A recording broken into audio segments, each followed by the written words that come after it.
Le stade Olembe de Yaoundé est en mesure d'abriter le reste des matchs de la Coupe d'Afrique des Nations en cours, notamment le match de la finale, prévu le 6 février 2022.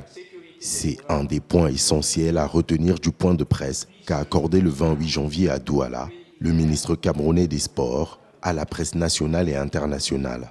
Un rendez-vous avec les médias pour dresser un bilan à mi-parcours de la 33e Coupe d'Afrique des Nations qui se déroule en terre camerounaise.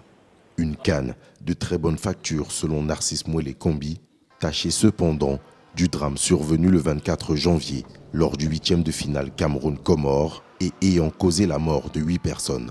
Il est évident que les 8 d'Olembe, ses compatriotes qui nous ont quittés, sont morts pour leur passion du football.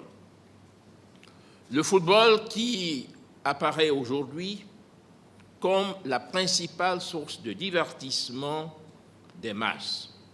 Les premières conclusions de l'enquête instruite par les autorités afin de clarifier les causes de cette bousculade soulignent une arrivée massive et tardive des supporters au stade Olembe.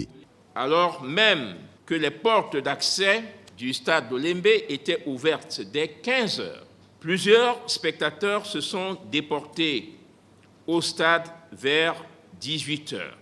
Et ceci en dépit de la mesure exceptionnelle prise par le gouvernement, à savoir la fermeture des écoles et des services publics dès 14 heures pour permettre au plus grand nombre de prendre part au match de la CAN 2021. Une mission interministérielle a été dépêchée par le chef de l'État le 27 janvier au stade Olembe. Assistée par la Confédération africaine de football, cette mission a procédé à l'adoption et à la mise en œuvre de plusieurs mesures sécuritaires. Le premier, instaurer des postes de filtrage aux abords du stade et qui seront tenus par des forces de défense.